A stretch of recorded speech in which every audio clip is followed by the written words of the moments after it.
Hello guys, how are you all? Welcome to the learners for you. आज की इस video में हम डिस्कस करने वाले हैं ह्यूमन राइट के यूजीसी नेट लॉ के जो प्रीवियस ईयर एग्जाम जितने भी हैं उनमें जो जो ह्यूमन राइट से रिलेटेड क्वेश्चंस आए हुए हैं उनको डिस्कस करेंगे। और ये है पार्ट 1 और इसमें कब तक के चल रहे हैं 2018 से लेकर के टिल डेट, यानी कि आज तक जितने भी एग्जाम्स हुए हैं उन सभी के क्वेश्चन हैं वो सब्जेक्ट वाइज सेग्रीगेटेड हम डिस्कस कर रहे हैं। और इनकी टेस्ट सीरीज अगर आपको लगानी है तो आप हमारी वेबसाइट पे जाकर के या फिर आप नीचे डिस्क्रिप्शन में है जो इसका लिंक दिया गया है वहां से टेस्ट सीरीज है वो ज्वाइन कर सकते हैं।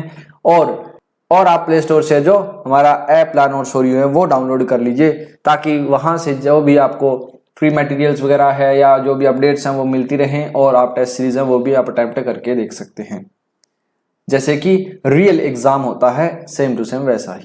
तो चलिए बिना किसी देरी के आज की इस वीडियो को हम शुरू करते हैं। तो सबसे पहला क्वेश्चन नंबर 1 है हमारे पास। ये क्या कहता है कि दो लिस्ट दी गई है हमें, लिस्ट 1 लिस्ट 2। एक तरफ है ह्यूमन राइट इंस्ट्रूमेंट्स और दूसरी तरफ है ईयर ऑफ रेटिफिकेशन। तो अब इनको मैच करना है कब रेटिफाई किए गए हैं ये सारी चीजें। तो सबसे पहले ए में क्या दिया गया हमें कि जो international convention on elimination of all form of racial discrimination ICERD, तो ये इंडिया के द्वारा कब रेटिफाई किया गया था? ये किया गया था 1968 में और ये यूएन ह्यूमन राइट्स ट्रीटीज की जो है कोर है। सेकंड बी है क्या है, international covenant on civil and political right ICCPR, ये कब हुआ है रेटिफाई? ये हुआ है 1979 में। उसके बाद में है फोर्स्ड लेबर कन्वेंशन। ये कब हुआ है? फोर्स्ड लेबर कन्वेंशन हुआ है 1954 में। उसके बाद में है convention on right of child यानी कि CRC, ये हुआ है 1992 में। अब छोटी सी एक एक्स्ट्रा चीज इनके बारे में और जान लेते हैं। ये हैं जो दोनों के दोनों ये कोर हैं यूएन ह्यूमन राइट ट्रीटीज के। फोर्स लेबर है वो क्या है, एक ILO इंस्ट्रूमेंट है, वहीं पर एक CRC है वो widely ratified human right treaty है जो कि ग्लोबली चलती है। तो ये कुछ इसकी एक्स्ट्रा चीजें हैं।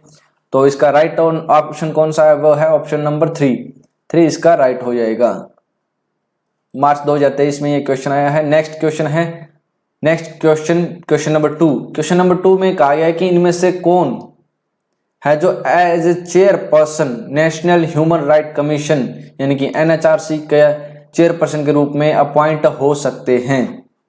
तो अगर हम नेशनल ह्यूमन राइट कमीशन यानी कि NHRC की बात करें तो ये है protection of human right act 1993 के अंडर बनाया जाता है और इसको बनाने के लिए जो प्रोविजन दिए गए हैं वो हमें देखने को मिलते हैं सेक्शन 3 में। और स्पेसिफिकली चेयरपर्सन की बात करें तो वो हमें देखने को मिलता है सेक्शन 3 के सबसेक्शन 2 के क्लोज A में, जहां पर हमें कहा गया है कि एक former chief justice of India और एक सुप्रीम कोर्ट के जज हैं वो अपॉइंट हो सकते हैं as a chairperson of the NHRC। ठीक है, वहीं पे अगर हम बात करें स्टेट लेवल के ह्यूमन राइट कमीशन की तो उसके रिगार्डिंग जो अपॉइंटमेंट की बात की गई है वो की गई है सेक्शन 21 के सबसेक्शन 2 में, जहां पे एक हाई कोर्ट जज हैं वो एलिजिबल हैं स्टेट कमीशन के लिए। आई होप इट इज क्लियर। तो इसका ऑप्शन नंबर 2 राइट हो जाएगा। नेक्स्ट क्वेश्चन नंबर 3 क्या कहता है कि इनमें से कौन सा एक क्या है, not a function of human right council. तो इनमें से कौन सा एक फंक्शन है वो ह्यूमन राइट काउंसिल का नहीं है। तो देखते हैं इसमें पहला फंक्शन ह्यूमन राइट काउंसिल है तो इसका मेनली काम क्या है, प्रमोट करना human right education and learning as well as advisory services. Obviously बात सिंपल, ये यहां पर करेक्ट है। दूसरा क्या है, to decide issues without making any recommendation to the general assembly, यानी कि GA को बिना कोई रिकमेंडेशन के डिसीजन ले लेना किसी इश्यू के ऊपर। तो क्या ये इसका फंक्शन है ह्यूमन राइट काउंसिल का? नहीं।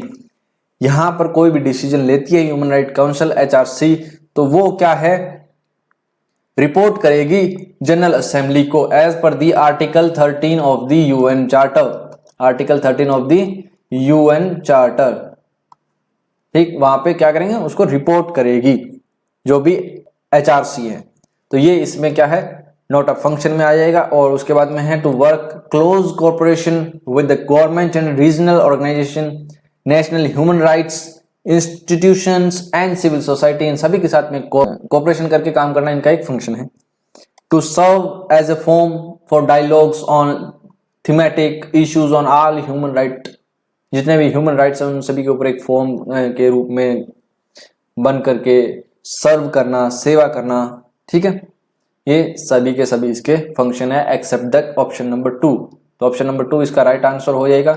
नेक्स्ट क्वेश्चन, क्वेश्चन नंबर 4 क्या कहता है कि जो national commission for women shall perform some of the following function. अब यहाँ पे नेशनल कमीशन फॉर विमेन की बात हो रही है कि वो कौन कौन से फंक्शन है वो परफॉर्म करेगा। NCW, तो NCW की जो पावर की जब बात करते हैं तो ये सेक्शन 10 ऑफ NCW एक्ट है 1990 का, उसमें इंक्लूड की गई है। तो देखते हैं उसके अकॉर्डिंग कौन कौन से फंक्शन है, क्या क्या चीजें दी गई। A, self fund litigation involving issue affecting the large body of women, क्या ये करेक्ट है? Yes, this is correct. Second, the shall provide financial assistance to all those who are self employed, क्या ये करेक्ट है? तो ये इस particular act, इस पार्टिकुलर सेक्शन में है वो नहीं दिया गया है, तो ये क्या होगा, इनकरेक्ट।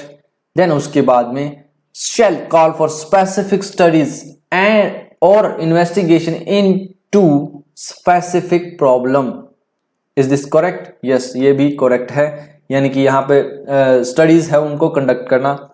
नेक्स्ट डी में क्या दिया गया है कि shall impose punishment to those fund involve in discrimination of the women, जो वीमेन्स के साथ में डिस्क्रिमिनेशन में फंड इन्वॉल्व हैं उनको पुनिटिव पावर एक तरह से हम कह सकते हैं पनिशमेंट देना, तो वो यहाँ पे इसके जो है NCW में नहीं है, तो ये भी रॉन्ग हो जाएगा। हाँ, एक रिकमेंडेशन जरूर है, रिकमेंडेड एक्शन है ये, लेकिन ये यहाँ पे पावर में नहीं है as per the section 10। Next ई क्या कहता है कि shall investigate examine all the matter related to the safeguard provided for the women's under the constitution and other law, तो क्या ये करेक्ट है? Yes, this is also correct, यानी कि कॉन्स्टिट्यूशनल जो सेफगार्ड्स हैं उनको एग्जामिन करना भी NCW का अंडर सेक्शन 10 पावर है। I hope it is clear. तो इसके कौन कौन से राइट होंगे, A, C और E हैं वो इसके करेक्ट हैं। तो ये कौन से ऑप्शन में दिया गया है, ये दिया गया ऑप्शन नंबर 1 में। Next question number 5, question number 5 में फिर से हमारे पास में 2 लिस्ट दी गई हैं, अब उनको उनके प्रोविजंस के साथ में मैच करना है। सबसे पहले हमारे पास में है NHRC national human right commission, ये किससे रिलेट करता है? ये रिलेट करता है power to recommend payment of compensation, यानी कि compensation as per the section 18 of the PHR act 1993, protection of human right, protection of human right के सेक्शन 18 से ये रिलेटेड है। तो यहाँ पे सेक्शन 18 याद रखना, power to recommend payment of the compensation. Next है NCBC, जो कि क्या है, national commission for backward classes, और ये है related to the article 338B of the constitution of India, जो कि 103rd अमेंडमेंट के थ्रू यहाँ पर 2018 में है वो ऐड किया गया है। I hope it is clear. यहाँ पे एक आपको अमेंडमेंट भी मिल रहा है, एक यहाँ पे आपके सामने अमेंडमेंट भी याद करने के लिए है और आर्टिकल भी है। उसके बाद में है NCM, यानी कि नेशनल कमीशन फॉर माइनॉरिटी, ये किससे रिलेटेड है?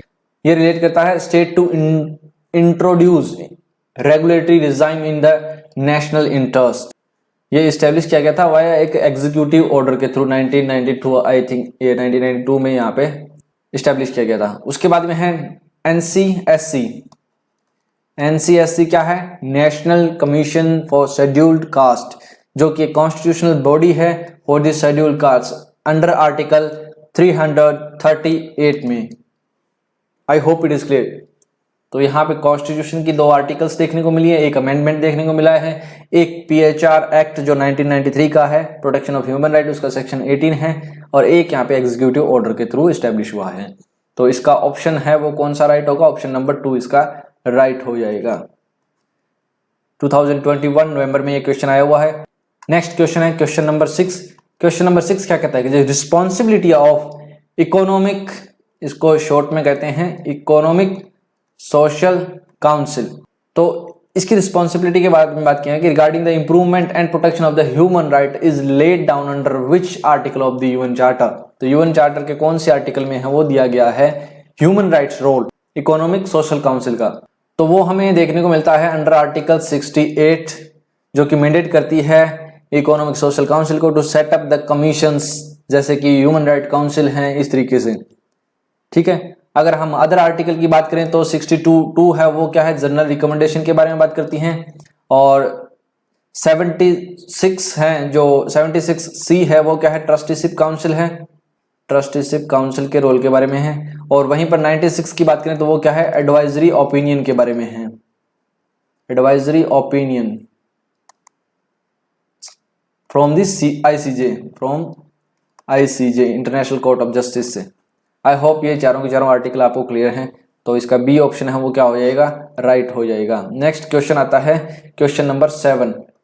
क्वेश्चन नंबर 7 क्या कहता है कि जो चेयरपर्सन है NHRC कमीशन शैल बी, वो अपॉइंटेड होगा, कौन हो सकता है। अभी अभी हमने एक क्वेश्चन में है जो डिस्कस किया था, उसमें कहाँ दिया गया था, सेक्शन 3 सब सेक्शन 2 के क्लोज ए में दिया गया था कि कौन सा एक्ट था, ये protection of human right act 1993 में दिया गया था कि एक चीफ जस्टिस ऑफ इंडिया यानी कि सुप्रीम कोर्ट के चीफ जस्टिस और एक जज ऑफ सुप्रीम कोर्ट हैं वो can be appointed as a chairperson of NHRC। तो इसमें है जो A और C हैं वो राइट हैं, और 2 ऑप्शन इसमें राइट होने की वजह से इस क्वेश्चन को जो NTA के द्वारा है डिलीट कर दिया गया था, जो कि 2020 के अंदर ये क्वेश्चन पूछा गया था सितंबर के एग्जाम में। ये ऐसा इसलिए था क्योंकि 2019 से पहले ओनली CJI है वो अपॉइंट हो सकते थे, लेकिन बाद में अमेंडमेंट के थ्रू यहाँ पे सुप्रीम कोर्ट के जजेस हैं उनको भी एलिजिबल कर दिया गया था इससे चेयरपर्सन के एज ए चेयरपर्सन के अपॉइंटमेंट के लिए। आई hope it is clear. Next question है क्वेश्चन नंबर 8।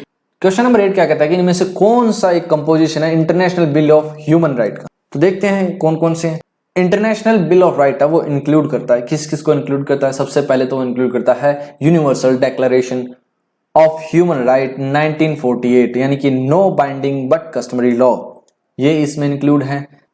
सेकंड क्या है इसमें, international covenant of civil and political right, ये 1966 का है, यानी कि सिविल और पॉलिटिकल राइट के बारे में, तो ये भी इसमें इंक्लूड है। उसके बाद में international covenant of economic social and cultural right, यानी कि सोशल और इकोनॉमिक राइट्स की बात करते हैं, ये भी 1966 का है, ये भी इसमें इंक्लूड है, यानी कि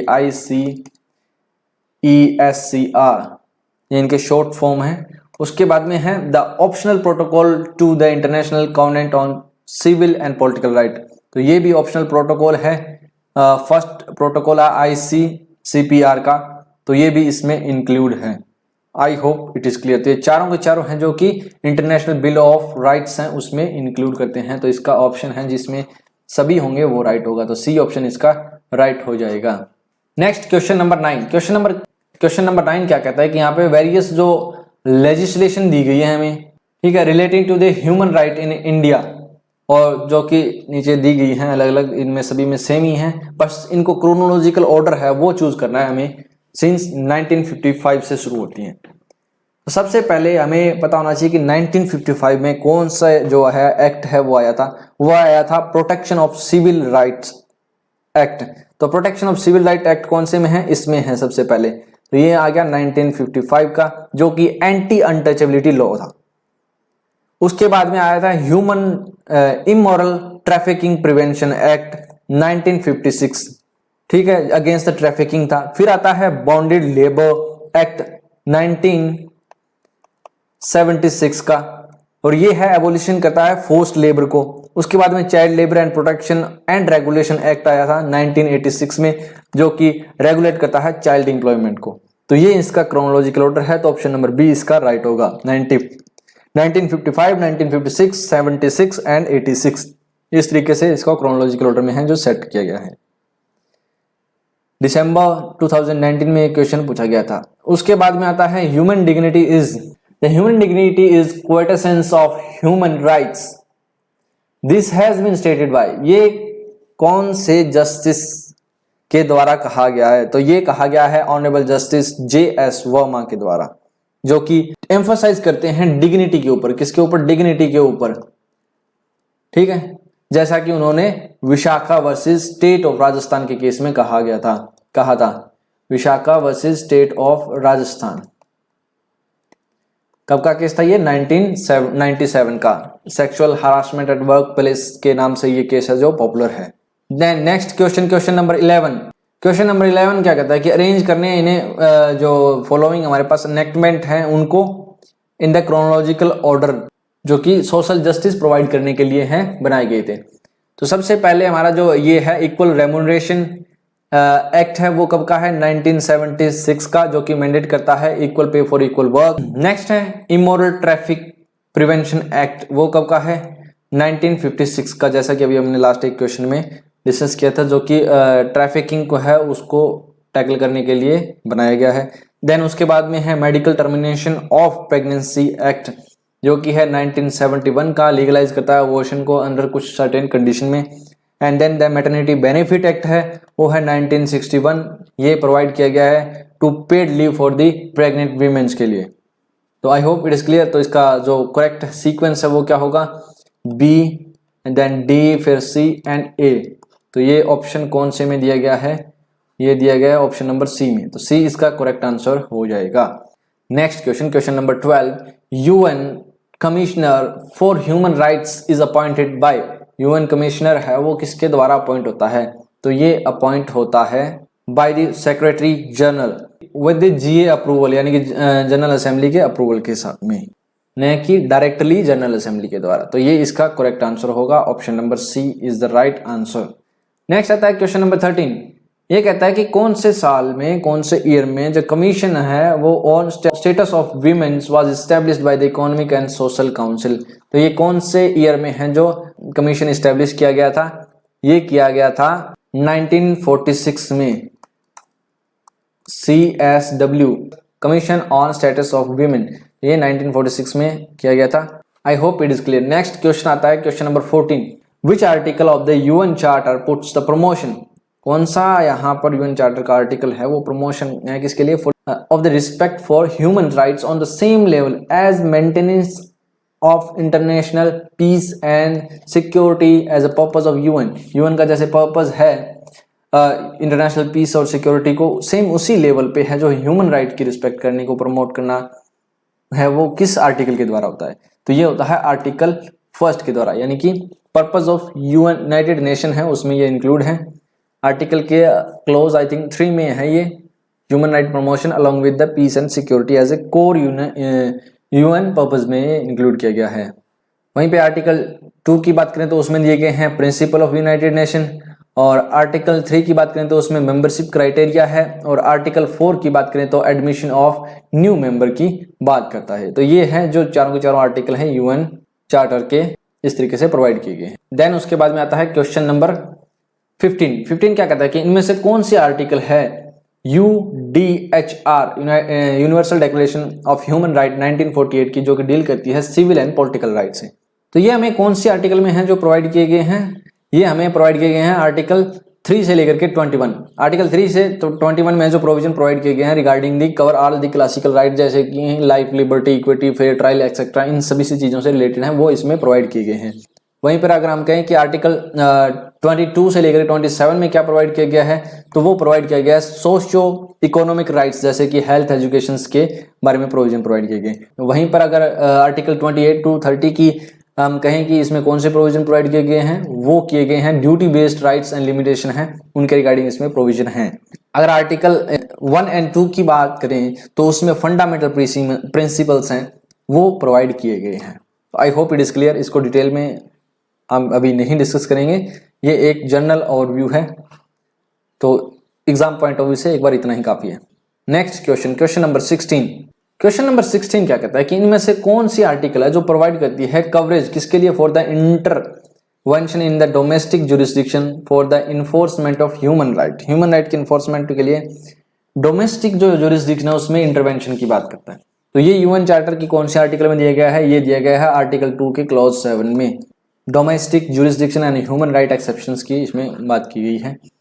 और इसके अलावा अगर बाकी के अगर हम बात करें जो आर्टिकल दिए गए हैं तो उसमें जो आर्टिकल 2 के क्लॉज 5 है उसमें क्या है, obligation of the state to assist the UN in action under the charter. और क्लॉज 6 में कहें तो उसमें हमें दिया गया है extends charters principle to non member state, non member state में जहां एक्सटेंड कर रहा है उसकी।